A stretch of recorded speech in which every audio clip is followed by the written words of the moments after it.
Oh. Hi guys, today's little video is going to be about your main training aid is your voice. So you need to use your voice in the correct way. So you need to have a little bit of a conflag with the family if you live with more than one person in the household, and you all need to be using the same sound when you want your dog to do something. So example, sit, down, no or off. All those commands are quite important because, and you all use them at the same time for the same thing, the dogs, your puppies will catch on a lot quicker. One of the commands that gets overly used is the word down, because people tag that on to the end of, so they say sit down when they mean sit. They mean get down when they just want them to get off. So I tend to use the word no or off.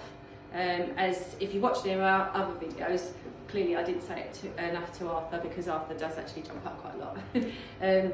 But no or off, if they're jumping up, it's fine if you want to say down, but then you'd need to use a different word for them when they're going to lay down. So make sure that you're all clear about what you're using, because they obviously don't understand our language at the moment, so you need to actually train them to understand the sound of the word. Your voice, men have got a better voice for if your voice is lovely and deep and low and a bit grumpy. So if you can imagine another dog speaking to another dog, when that dog growls at that dog, that's normally a low growl, deep growl is normally a correction. Okay, so men's voice, you need to soften your voice, especially if you're praising them. You want to soften it. Doesn't necessarily, none of your voices need to be loud. If you're a loud person and a shouty person anyway, that's fine, but you can teach a dog everything on a whisper if you wanted to, but the tone needs to change up and down it. So it needs to be higher, which us women tend to are really good at being higher, and lower if you're sort of asking them not to do something for you. Okay, so and it literally needs to change from one split second to another. So as soon as your puppy does something right, yay, good boy, well done. And then if he's been a little bit naughty, my sound, my command is no, something like that, and that's it. There's no louder, no, nothing else other than that.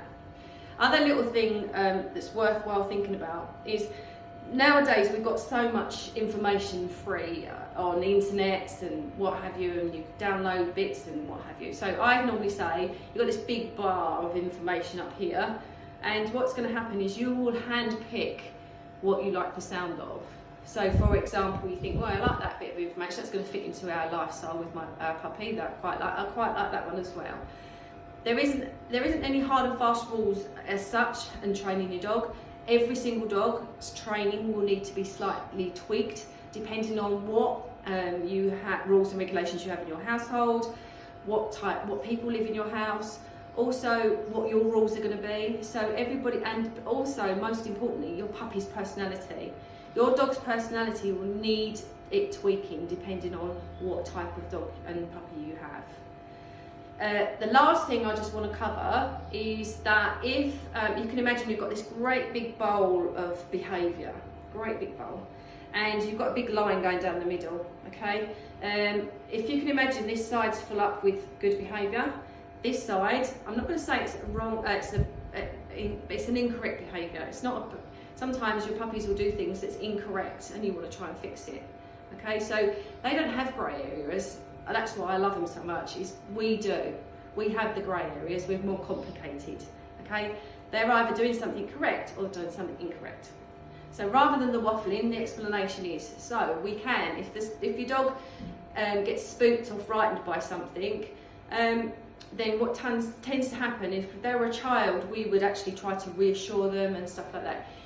I would personally change the subject and just try and do something. So sometimes they will pick up on our body language. So if we're like sad and we're like, oh, are you all right? Then they will be, oh yeah, okay. If we go, come on, this time, then actually they probably would pick up on that in that way.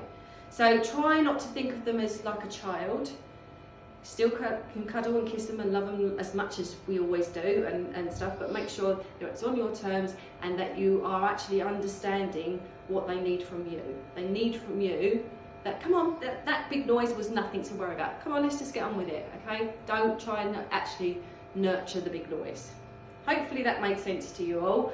And again, this is the whole point of doing these videos. If you've got any questions, I might regret saying this because I'm not the best of typers, but just pop the question on there and I'll try and answer, or just help you out in any way, shape or form.